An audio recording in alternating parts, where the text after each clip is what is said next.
Greetings, YouTubians, and welcome back to Wayne Sharp World, where today we are taking a look at what may very well be the coolest knife from all of 2024 that I was not able to get my hands on. And I don't know how it happened. It just didn't all come together. Better late than never for this one, because this one here from Reich Knife is a machining masterclass and a handful of elegant badassery. And what we're talking about is actually not in the box, because the moment this thing came here, I pulled it out of the box and it's been in the pocket. And it is the Reich Knife Lamella V2. And boy, oh boy, oh boy, is this thing fun. It is sharp, it is fun, it is smooth, it is fidgety, it's just an absolute joy. And we're going to talk about it today. We're going to do a little review session on it and let you know just what I think. But before we get into this review, I want to thank you guys for tuning in today. If you like what you see, do me a huge favor. Hit that subscribe button, follow along. I will continue to bring you the content. Now let's take a look at some overall specs on this absolute stunner right here.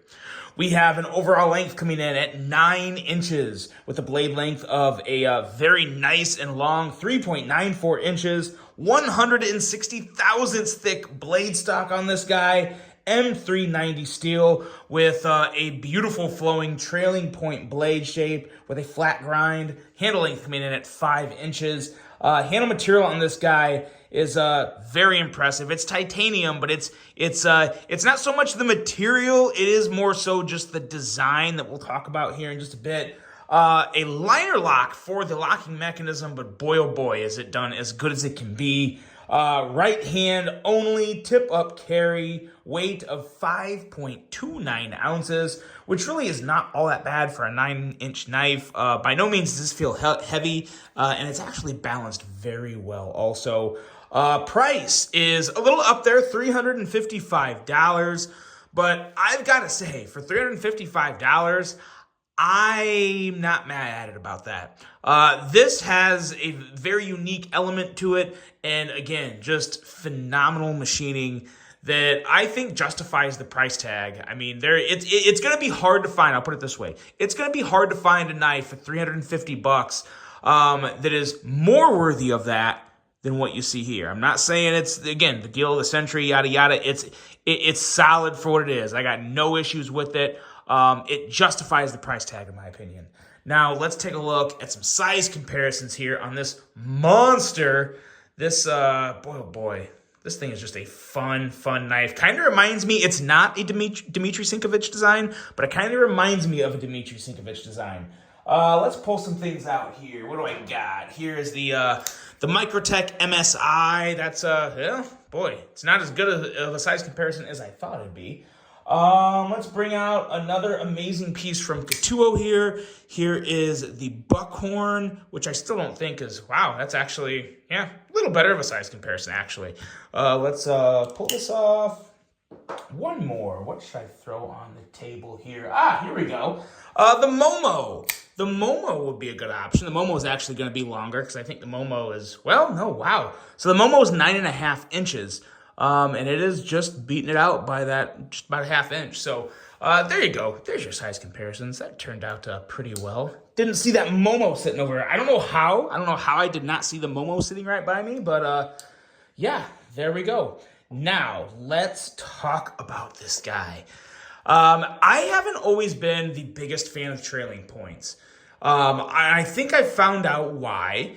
And this is a reason why, this is a perfect example of a great trailing point blade, because for me, a trailing point blade has to be big. It has to have a lot of sharpened edge, and it has to not trail too much. Like, it can't totally upsweep too steep. This is actually a really nice amount of, like, just the right amount of a trailing point. Just enough curvature, not too much. Still an extremely functional EDC knife. This is not going to give you any issues. Like, if anyone's worried about the tip being all the way up here, I mean, yeah, so the tip is a little farther up. It's still a very accessible, very useful tip. Slicey tip, but also not like super dainty. Obviously, you shouldn't use it as a pry bar, but you're going to get some really nice piercing action from this. And just, again, a nice, sharp, wicked sharp blade. with just some really, really good looks. Nice jimping back here. I would say grippy enough to call it functional to where it actually does make a difference. Nice studs on here that don't get too much in the way of the cutting path and still give you a lot of good real estate to kick the blade out.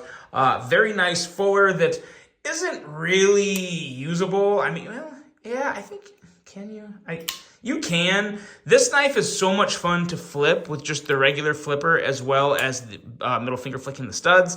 I don't really look to the fuller a lot, but you can middle finger flick the fuller, and that's always a nice option. It's a nice added alternative to the other two. But just a really, really nice blade in general. Nice choil up here, and the points to where your main fingers get placed, being your middle finger, your index, and your thumb, it really grabs this knife and takes control of it. The knife is always so securely in your hand, and for such a big knife, to have that much control is very, very nice. And even the rest of the handle here, you can go way back in here, still have a nice solid grip where all four fingers fit in kind of the curved area, and it's really, really nice. Really enjoy the ergos on this guy. Probably the most fascinating part of this handle is the exoskeleton integral overshell frame. Now, the way that works, and I can actually show you, sometimes I think it's cooler to show you without taking it off than actually taking it off, because if I just take it off, you don't get to see a lot of the stuff on the inside. So what we're gonna do is this. This gray part here, now mind you, this comes in 3 colors. You can get this gray version here, which is my personal favorite. I love it.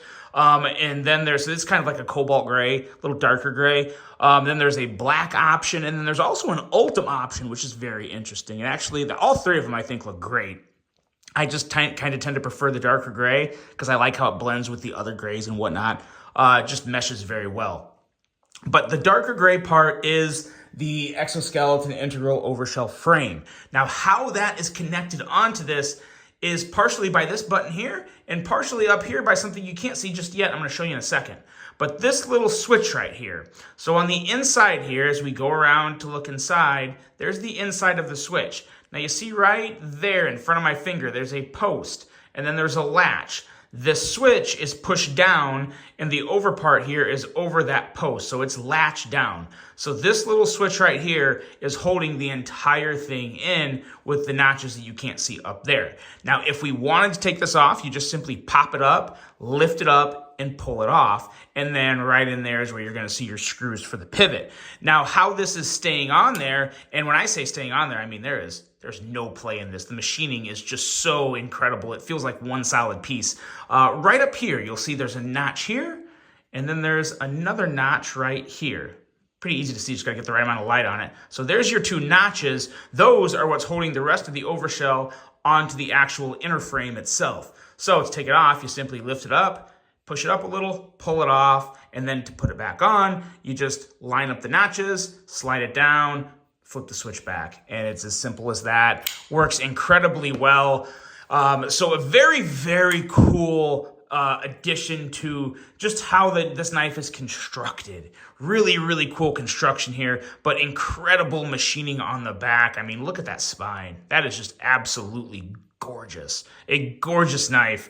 And then when you get into just the fidgety aspect, the deployment, it is an incredible flipper, an absolutely incredible flipper. Kind of reminds me of a Vero engineering knife in terms of action because of the way this flipper tab is designed. You generate so much force by flipping that flipper back, and it's so stinking smooth. It is amazing. And then the studs here are so good for that middle finger flicking. It's just super smooth, it just feels very precise. Very, very precise, I guess is the best way to put it. And it's so satisfying and so good. It feels like a $355 knife is what I'm getting at, which is, again, why I don't have an issue with that price tag. If you ever handle a knife that feels like $355, you will know it if you've handled enough knives. This is one of them. Incredible action, stunning aesthetics, phenomenal ergos, innovative design, top-of-the-line machining. You can't really ask for a whole lot more out of a knife if it's going to be this expensive. So, man, just a very, very satisfying piece. This is another one of those knives to where it's hard for me to part with something this good. I mean, I like to base my collection around all of the best. The best $30 knives, the best $50 knives, the best $75 and $100 knives, the best everything in its price categories, because I like to have examples of what to look for and why they're the best. And this here, in my opinion, is an extremely good example of what a $300 to $400 knife should be. I think Katuo Reich absolutely crushed this. I really hope they do more knives like this with this type of just the elegance and machining. And I don't mind if the price is up there real high. I think if something's really good, people will pay for it. But you gotta back it up. You gotta give them something that really satisfies them. I think this is a piece that a lot of people would find very, very satisfying. So the Reich Knife Lamella V2, guys. Let me know what you think of this, because it is quite the stunner in my opinion. You would have definitely seen it in the Knife of the Year awards had I reviewed it during the year of 2024. Very, very impressed with this. Could not be more impressed. Love getting it on the channel. That is that, guys. Highly recommend this one if you're one to shuck out that much money for a knife. If you've handled it, let me know what you think of it. And that is that. That's a wrap. And at the end of this video, I've got to give a shout out to my Fighting Irish of Notre Dame, who clinched a spot in the national championship. I'm still living in seventh heaven over that, because I'm 37 years old, guys, and in my lifetime, those are the type of games that Notre Dame has always lost. So I'm still reveling in my moment of victory. And I'm ready for January 20th. But that is it for tonight. I had to get that in there. I'm just still so freaking happy.